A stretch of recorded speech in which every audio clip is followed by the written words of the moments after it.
Let me read to you a quote from David Bosch, one of my heroes.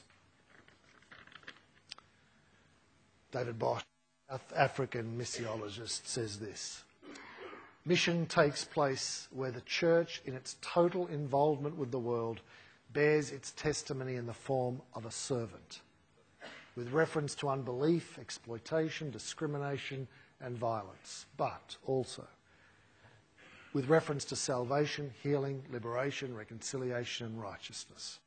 Now, he says, mission is not competition with other religions. It's not a conversion activity. It's not expanding the faith nor building up the kingdom of God. Neither is it social, economic or political activity. Who's feeling nervous so far? And yet, he says, there is merit in all these projects. So, the church's concern is conversion, church growth, the reign of God, economy, society and politics, but in a different manner. The Missio Dei purifies the church. I love that sentence. The Missio Dei purifies the church, makes us what we were meant to be. It sets it under the cross, the only place where it is ever safe. The cross is the place of humiliation and judgment, but it is also the place of refreshment and rebirth. Looked at from this perspective, mission is, quite simply, the participation of Christians in the liberating mission of Jesus, wagering on a future that verifiable experience seems to belie. It is the good news of God's love incarnated in the witness of a community for the sake of the world. Are you with me?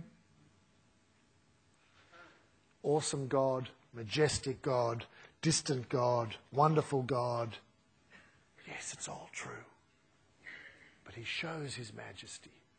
He shows his awesomeness by inhabiting a child at Bethlehem, by playing with children, by noticing the lilies of a field, by touching a centurion and saying, "I've never seen such faith as this," by speaking to an adulteress and saying, "Then neither do I condemn you." He shows he is awesome. He shows he is majestic. He shows he is ineffable by being crushed to death on a cross,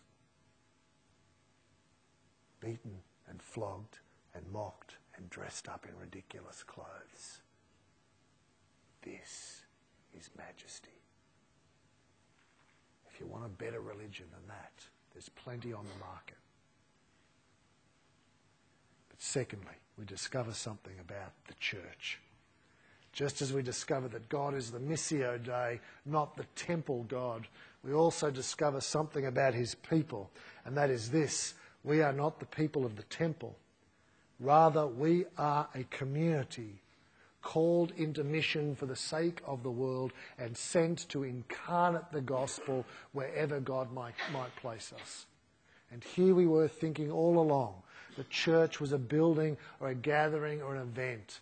Hush your mouth. Wash it out with soap and water every time you've said, "Which church do you go to?" When you know that you don't go to church, you know that you are church. It'd be like someone saying to me, "Now, where do you go to Michael Frost?" I am Michael Frost. Where do you go to church? I am the church. Someone said today, the term church just means gathering. Well, in a sense, technically, I guess it does just mean that. But it means that in a peculiar and a particular fashion. You see, the word ecclesia, how do New Zealanders say it? Ecclesia? You say ecclesia, I say ecclesia. Let's call the whole thing off. Ecclesia, however you say it, it's that word E-C-C-L-E-S-I-A, the ecclesia, just translated in the New Testament into English as church. That word was already in usage when Paul was writing his letters. He didn't invent it. He didn't make it up. He didn't say, "Well, we need a word for the collection of Christians. I know, ecclesia. Just make it up." It was already in use. So wouldn't it be interesting to find out what that word had originally meant, that Paul should take that and Christianise it? Because that actually gives us some remarkable clues to what we were meant to be, things that we might need to discover now in the midst of post-Christendom. The word ecclesia was actually already in the common parlance. It described this. In Jesus' time, whenever a village got big enough to put a wall around it, it was considered a town. You know, in Mark's Gospel it says Jesus went to all the towns and villages. Well, a town had a wall around it. Now, I know you're New Zealanders, so whenever you think a town with a wall around it, you're thinking Lord of the Rings, big walls, parapets, boiling oil, you know, bows and arrows. But we need to just scale that down a little. It's probably like a brush fence, probably, around this little collection of houses, this little community, where it was big enough to have enough children and have enough livestock, put a little wall around its village just to keep the kids and the livestock in and to keep marauding people out. And so here was our little town with its little wall around it. And you know what happened in Jesus' time? Whenever a man got old enough for his sons to take over the family business, and remember, most men were starting to have children when they were like 18 years of age. And so by the time your son was like 18 years of age and could take over the family business, you're not like real old, are you? Like, I'm 45, and that's not real old, is it? And so I happen to have a daughter who is 20 years of age. Now, I know she's not the right gender for this illustration because you'd only give your business over to your son. But just say I had a son who was 20, I would hand over the livestock or the farm or whatever the business might be. I say, mate, you've been working with me since you were like 12 or 13. You know the business. It's all yours.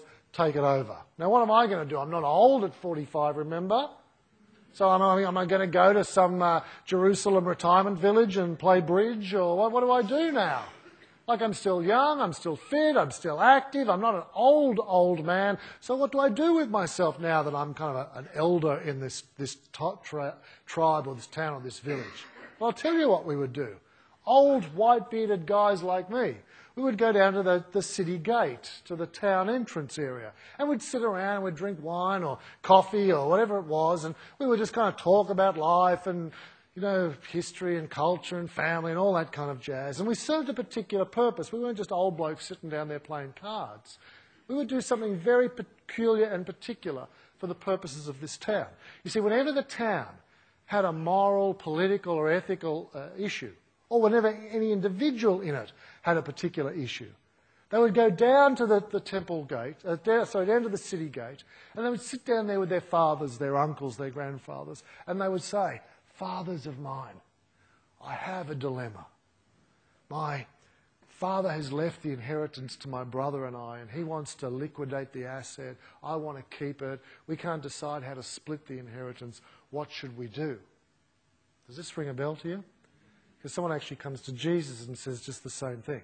They're inviting, in that sense, Jesus to act as an elder and to give a ruling. And so what would happen is someone in the tribe would come to the city gate, talk to all us men in our 40s about this particular dilemma, and then we would all scratch our beards. Oh, yes. And then we'd start to talk about what the solution could be. I talked to a guy who was a missionary in Palestine, and he said, the goal of this conversation is never to throw in so much information that you will answer the problem. Like, you're meant to kind of just tease it out and make the whole conversation last all day. So if anyone said, oh, I reckon, liquidate the asset, give 50% to him, the rest of us would go, geez, thanks, mate. It's only like 10 o'clock in the morning. We're going to talk about this all day. So people would go down to the city elders and dilemmas would be put to them. Jesus actually tells a story which leads into this kind of thinking. Do you remember the story where Jesus tells about a bloke who has a bumper crop and now he has more money than he knows what to do with? Now, any listener to this story would think, well, if a guy's got a bumper crop and he's now got more money than he knows what to do with, then God must be on his side, right? So, wow, yippee-yay, God has blessed you. You've got more money than you know what to do with. And then the whole parable turns, does it not? Because then he says to himself, I know what I will do. I will build bigger barns, store up my wealth, and I'll never have to work again. And then God enters into the story and says, you fool, tonight your life will be demanded of you. Now, why is he a fool? He's a fool for storing up his wealth? Why is the man a fool? Any listener at that time would have known. The whole parable swings on this phrase. That the man then says to himself,